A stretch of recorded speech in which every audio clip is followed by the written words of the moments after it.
Obra santa do Espírito, esta causa é do Senhor, como vento impetuoso, como fogo abrasador, estamos sobre terra santa, reverente. Nesta noite, eu gostaria de estar falando sobre a aliança com Deus, aliança da humanidade com Deus. E esta chuva forte, uma chuva de verão, nos remete à lembrança do arco-íris. E o arco-íris nada mais é do que uma aliança também, simbolismo de uma aliança de Deus com a humanidade. E toda vez que você ver o arco-íris, você pode lembrar-se de que Deus não mais destruirá a terra com água. Se você não sabia disso, fique sabendo. O arco-íris simboliza uma aliança de Deus com a humanidade, que a humanidade não mais será destruída com água. É claro que tem os vendavais, tem as chuvas pesadas que chegam até a machucar e ceifar vidas, né? Mas são pontos isolados ou catástrofes isoladas, né, que acontecem. Mas uma catástrofe global ou um novo dilúvio não mais acontecerá, segundo a Bíblia, segundo a palavra de Deus. Amém? E no verão é assim mesmo, as chuvas são intensas e perigosas, né? Nós devemos estar atentos, né? Quando estamos andando aí pelas ruas ou nas estradas, num momento como esse, é momento de se abrigar, de tomar cuidado, né? Mas sabendo que Deus tem uma aliança com a humanidade e não mais será destruída com água. Amém? Irmãos, nesta noite eu gostaria de meditar com os irmãos em Gênesis. É uma noite de Santa Ceia, irmãos. Mas eu gostaria de voltar lá em Gênesis.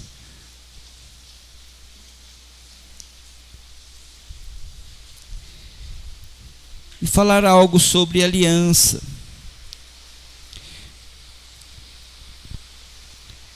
Gênesis 15.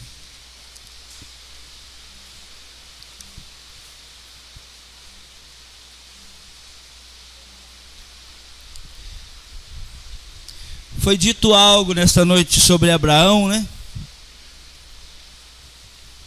Gênesis 15.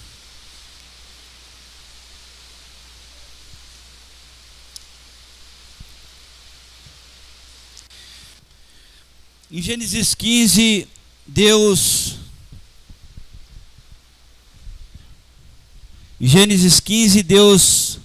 anima Abraão e promete-lhe um filho, irmãos.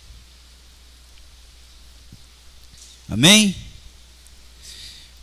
Diz assim a minha Bíblia: depois dessas coisas, veio a palavra do Senhor a Abraão em visão, dizendo: não temas, Abraão, eu sou o teu escudo, o teu grandíssimo galardão.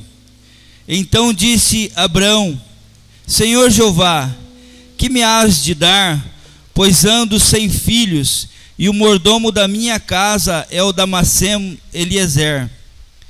Disse mais Abraão: eis que me não tens dado semente, e eis que um nascido na minha casa será o meu herdeiro. E eis que veio a palavra do Senhor a ele, dizendo: este não será o teu herdeiro, mas aquele que das tuas entranhas sair, este será o teu herdeiro. Então o levou fora e disse: olha agora para os céus e conta as estrelas, se as pode contar. E disse-lhe: assim será a tua semente. E creu ele no Senhor, e foi-lhe imputado isto por justiça. E disse-lhe mais: eu sou o Senhor que te tirei de Ur dos Caldeus para dar-te a ti esta terra, para a herdardes. E disse ele: Senhor Jeová, como saberei que hei de herdá-la? E disse-lhe: Toma uma bezerra de 3 anos, e uma cabra de 3 anos, e um carneiro de 3 anos, e uma rola e um pombinho. E trouxe-lhe todos estes, e partiu pelo meio, e pôs cada um a parte deles em frente à outra, mas as aves não partiu. E as aves desciam sobre os cadáveres, Abraão, porém, as enxotava. E, pondo-se o sol, um profundo sono caiu sobre Abraão, e eis que grande espanto e grande escuridão caiu sobre ele. Então disse a Abraão: Saibas de certo que peregrina será a tua semente em terra que não é sua, e servi-lo-ão e afligi-lo-ão 400 anos. Mas também eu julgarei a gente a qual servirão, e depois sairão com grande fazenda. E tu irás a teus pais em paz, em boa velhice serás sepultado. E a 4ª geração tornará para cá, porque a medida da injustiça dos amorreus não está ainda cheia. E sucedeu que, posto o sol, houve escuridão, e eis que um forno de fumo e uma tocha de fogo que passou por aquelas metades. Naquele mesmo dia fez o Senhor um pacto com Abraão, dizendo: a tua semente tenho dado esta terra, desde o rio Egito até o grande Eufrates, e o Queneu, e o Quenezeu, e o Cadimoneu, e o Eteu, e o Ferezeu, e os Refaíns, e o Amorreu, e o Cananeu, e o Gigazeu, e o Jebuseu. Amém?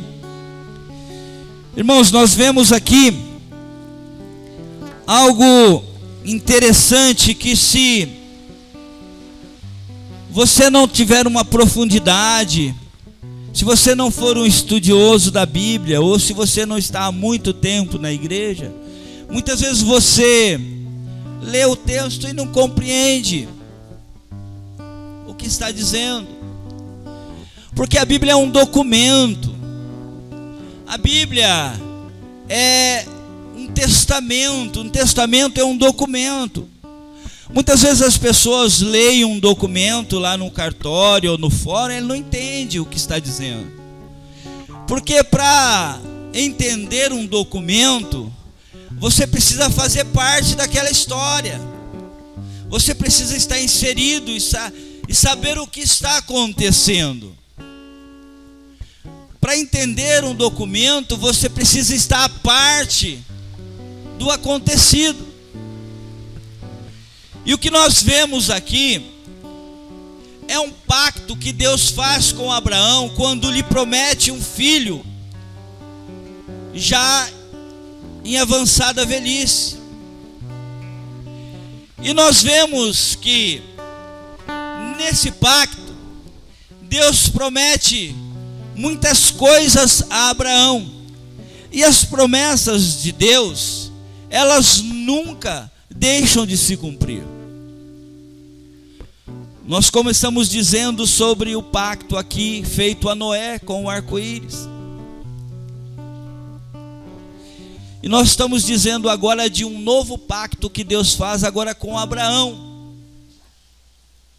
E esse pacto que ele faz com Abraão, prometendo-lhe um filho, e ele diz: olha, Abraão, nós estamos aqui, essa terra aqui, está vendo essa terra aqui? Essa terra aqui está contaminada, este povo aqui não me serve, este povo está distante da minha vontade. Mas olha, Abraão, eu tenho achado graça em você, na sua vida, e eu vou te dar algo. E Abraão, no coração nosso, ele tinha o desejo de ter um filho, e ele achava que descendente dele seria um filho nascido em casa, mas não filho dele, filho de um escravo, filho de alguém que estava ali na tutela de Abraão, filho de alguém que estava ali às ordens de Abraão. E existia ali o Damasceno Eliezer. Mas Deus disse para ele: não, Abraão, das tuas entranhas eu vou te dar uma geração. Olha as estrelas do céu, não se pode contar, assim será a tua geração. Deus faz algo ali, promete muitas coisas a Abraão. E Deus fala a Abraão: olha, tem uma coisa, esta sua geração peregrinará por 430 anos. Eles vão até uma terra onde eu preciso julgar aquelas pessoas lá. E eu vou formar de você, das tuas entranhas, uma grande nação que vai julgar aquela terra. E depois voltará e julgará essas aqui que estão. Essas que estão aqui ao redor, estão aqui. Você vai vir aqui conquistar essa terra que você está agora. Mas não é você, a sua geração. A promessa foi feita a Abraão, mas para a geração de Abraão. E Abraão sai dali, e a promessa se cumpre. Mas o que eu estou dizendo, o que eu queria falar nesta noite é sobre o pacto. Nós vemos, irmãos, muitas vezes as pessoas incautas, ou mesmo aquelas pessoas que criticam a Bíblia, eles veem a Bíblia como um rastro de sangue. E realmente é. Eles não estão mentindo quando pegam a Bíblia e lê algo e vê lá rastro de sangue, matança e exterminação. Não, porque realmente existe ali.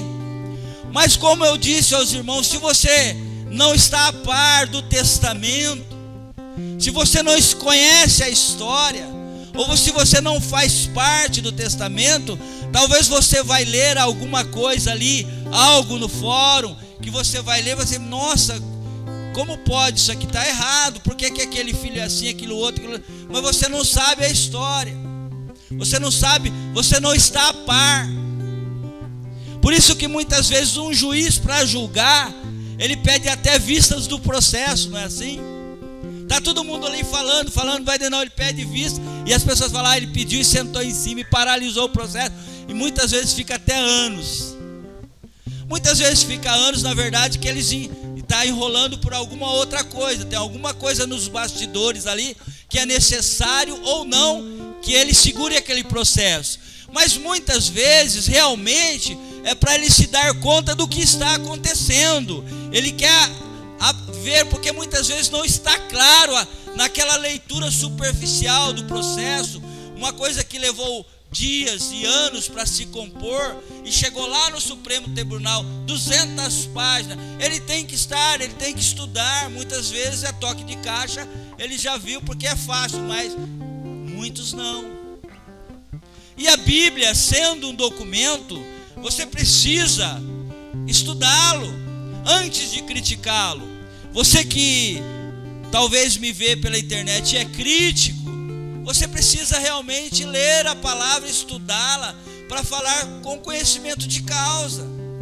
Porque agora é feito um pacto, e esse pacto sim, é feito com sangue. Irmãos, quando se fazia um pacto ali, na época de Abraão, quando você comprava algo, uma terra, ou fazia vendia algo a alguém, ou promessas que faziam entre si, as pessoas selavam aquele pacto. Selar o pacto era um ritual, onde pegava-se um animal, cortava-se o animal ao meio. Imagina, que coisa estranha. Muitas vezes os jovens, ou eu me lembro que falava alguma coisa, vamos apostar, pega aqui. Um pegava na mão do outro e falava pro outro, corta aqui. Já viu isso? É um pacto.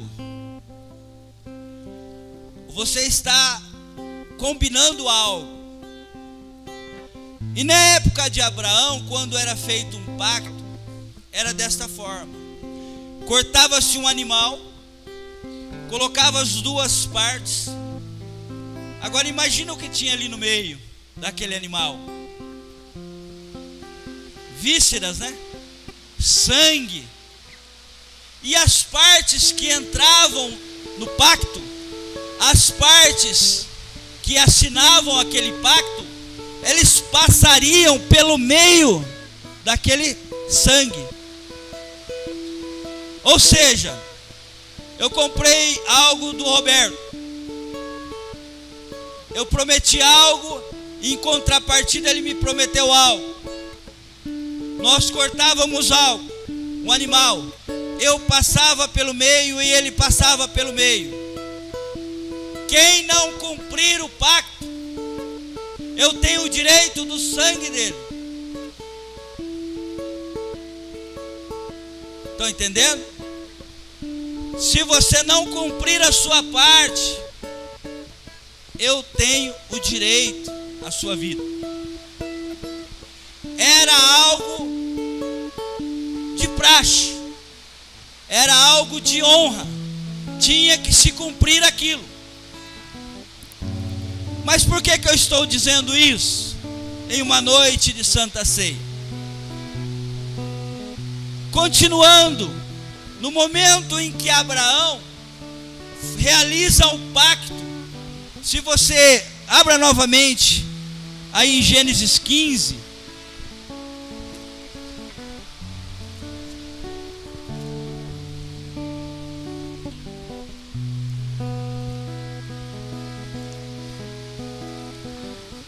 a partir do versículo 17 diz assim: e sucedeu que, posto o sol, houve escuridão, e eis que um forno de fumo e uma tocha de fogo que passou por aquelas metades.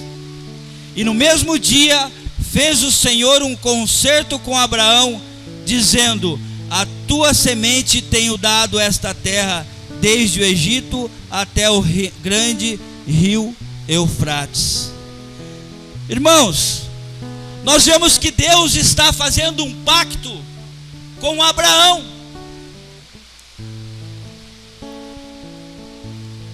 Nós vemos que Deus faz um pacto com Abraão. Mas quem assina esse pacto?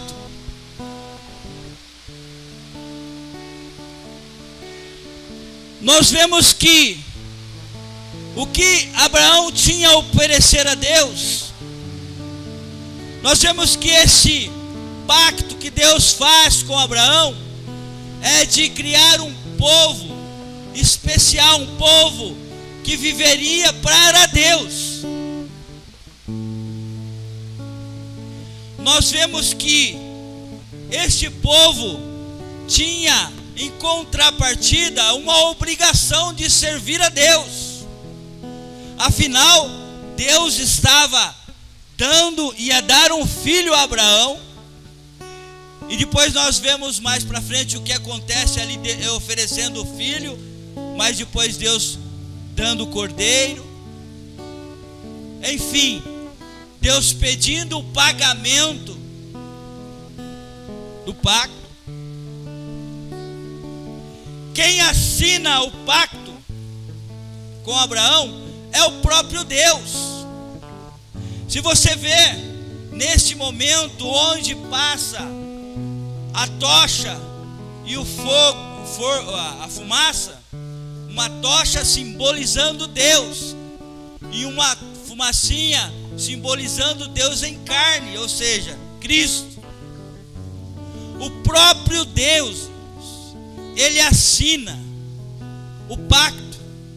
É como se eu fizesse algo com o meu filho, e meu filho prometesse algo a mim, e eu prometesse algo a ele, e em contrapartida ele teria que fazer algo e eu fazer algo a ele. Só que eu assino por mim e por ele, porque eu sei a incapacidade dele cumprir aquele algo. Os irmãos estão entendendo? Entendendo a força de um pacto e o porquê dessa história? Deus, ele dá algo a nós gratuitamente e até assina por nós, e ele pede a nós a nossa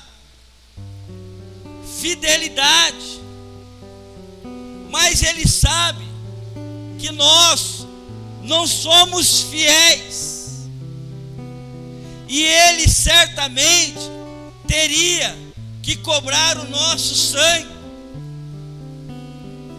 e ele assina por nós.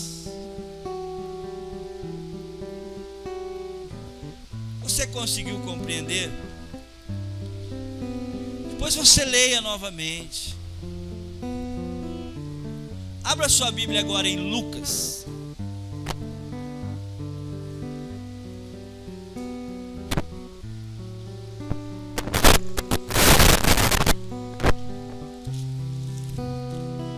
Lucas 22.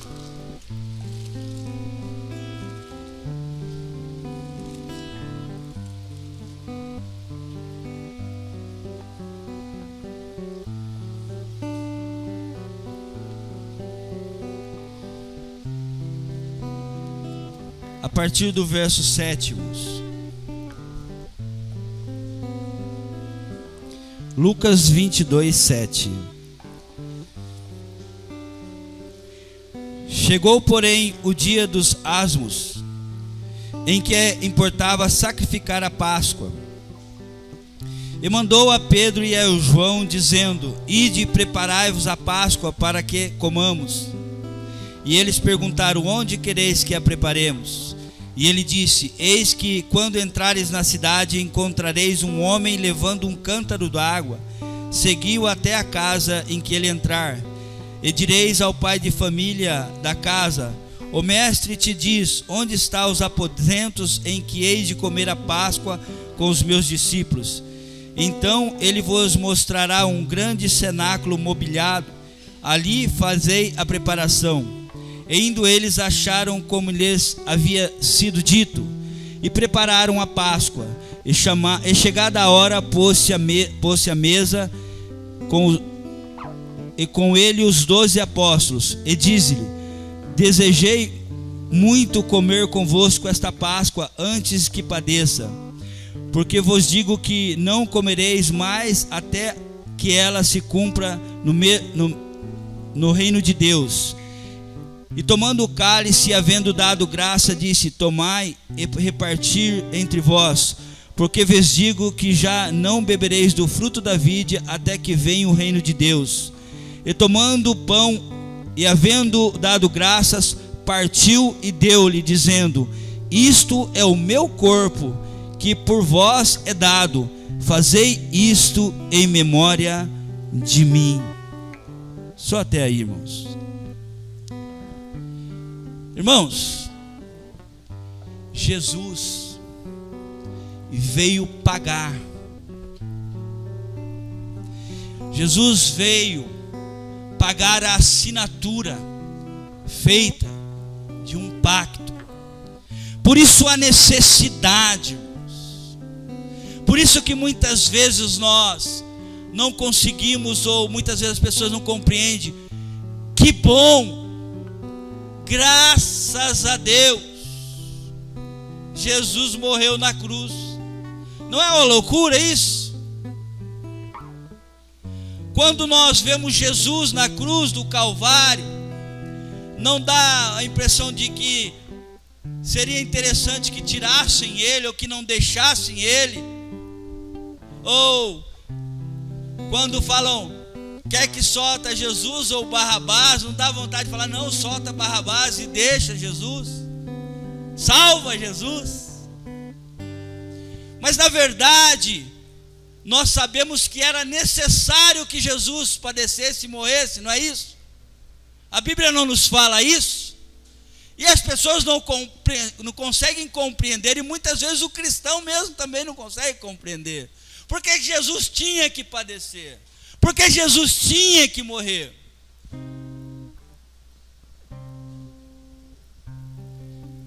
Porque Ele nos deu a liberdade, porque Ele nos deu a salvação, porque Ele assinou por nós, porque Ele fez um pacto com o sangue, e Ele assinou para nós. Nós fomos infiéis na história da humanidade toda, e alguém teria que pagar pelo preço do nosso pecado. Alguém teria que pagar pelo preço dado. Por isso que fala que aquela dívida que era contra nós, Jesus pagou. Porque o pacto que Deus fez com a humanidade, Ele assinou e ficou dos dois lados. Ele, como Deus, passou, mas Ele não poderia assinar do outro lado. Abraão não valeria, Isaac não valeria, porque são pecadores. E Ele já simboliza ali no pacto em Gênesis a tocha e a fumaça que passa entre meio as partes do pacto, simbolizando uma aliança que tem que ser cumprida. E agora Ele se faz homem, Deus se desfaz de toda a sua glória de Deus, se faz homem, vem, vive, mostra como é necessário para nós, como o ideal para nós vivermos e termos uma vida abundante, uma vida de extrema paz, paz que excede o entendimento, paz como Deus dá, diferente da que o mundo dá, paz em meio à guerra, paz em meio às batalhas, paz do céu. Mas é preciso quitar aquela aliança que foi feita, dando continuidade na aliança. Por isso que Jesus diz: esta é a nova aliança em meu sangue. E Jesus paga a dívida que era nossa e nos salva. E isso que Ele veio fazer. E é isso que nesse momento, quando Ele parte o pão e diz: isto é meu corpo, é o meu corpo que é partido por vós. Eu vou morrer por vocês, eu vou dar, eu sou inocente, eu não fiz nada, mas é necessário. E na cruz Ele sofre, irmão, sofre tanto que Ele fala: Pai, se fosse possível for, passa de mim esse cálice sem que eu beba, mas contudo seja feita a tua vontade. Era impossível, era impossível nós sermos salvos sem a morte de Jesus inocente. Por isso a importância de uma aliança. Por isso que quando nós fazemos algo com alguém, a importância de ser pago. Por isso que quando nós casamos, nós colocamos uma aliança simbolizando fidelidade.